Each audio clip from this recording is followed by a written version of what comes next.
I was 35 when I was first diagnosed. It was just a regular rainy, sunny morning, and I woke up feeling achy on my left side and took some Tylenol at the time and figured it would go away. And as the day progressed, it did not. So I called my husband who was out of town, told him, no clue, called my mother, and my mother said, well, cysts run in our family, so I've had them in my breast, in my head, in my legs, and thought, all right, that's just what it is. So went to my gynecologist that week, and she said, well, no family history, don't smoke, don't anything, so that's probably what it is. Here's an order for you to go get a mammogram, get, whatever else goes along with that ultrasound. So off I went, and took me a couple weeks to get in. And once I got in, and I was diagnosed at 35 years old with breast cancer, and it had at that time already spread into a lymph node underneath my arm in the axillary.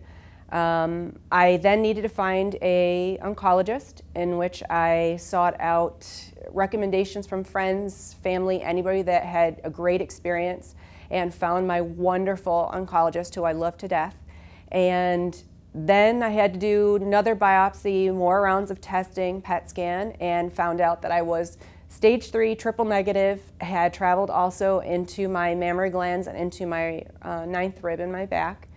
And from there it was pretty much like a freight train. Started chemo. I did 2 different types of chemo. The first one was called the Red Devil, which is not a pretty name by any means, and it was not pretty. Ended up being neutropenic and was in the hospital quarantined for about 3 or 4 days because of it. My white blood cell count had dropped so low that I just could not be around germs and people and ordinary things. So kind of learned from that experience and stayed home in between kind of the 2 weeks, and my friends would come over and we would play Atari games. I'm showing my age.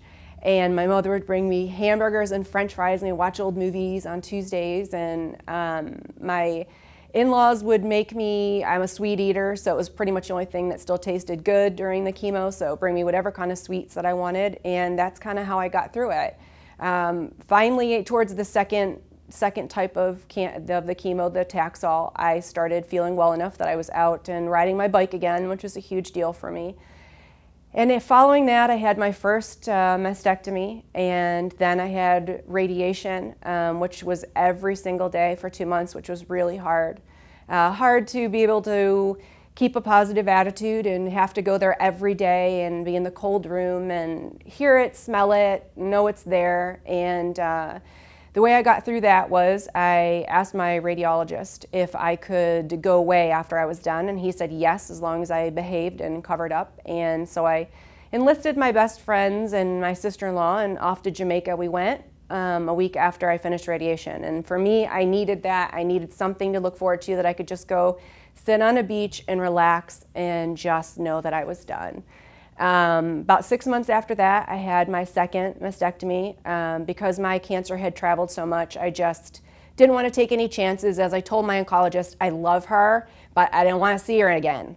So I did what I could to be as proactive as I could with my journey. So my second one was a deep flap reconstruction, and I think 10 or 11 hour surgery, and took me a couple months before I could pretty much stand up straight and get back to riding my bike. And from then on, about 6 months after that, I did my first triathlon, and I've been doing them ever since. So CanCare I first met when I was going through chemotherapy, and my wonderful patient navigator at the hospital was organizing an event that CanCare was at, and that's where I first met them. So even before I finished my chemo, I knew that I wanted to be able to give back and help others, because I realized that I was very lucky that I had a great support staff of friends and family, and a lot of people don't. So once I kind of finished that, I went through my training of CanCare, and it was very important for me to be able to give back. And obviously you can see me now, I'm fine. I run, cycle, triathlons. I pretty much do anything that I want to. And so for me, my message for everybody, and my motto always has just been that life is short, so go live it, because I live mine. And one thing that this has taught me is perspective in life.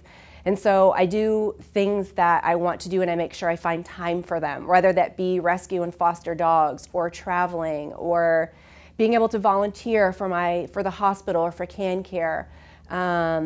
It's just become such a huge, important part of my life. Always, You know, even when I do my races, I've got survivor and breast cancer stickers on both my bicycles. I run with a blinking pink breast cancer symbol on my run belt. It's on my sneakers. It's always a part of me. It's always who I am. I wear Kick Cancer jerseys. So I never forget.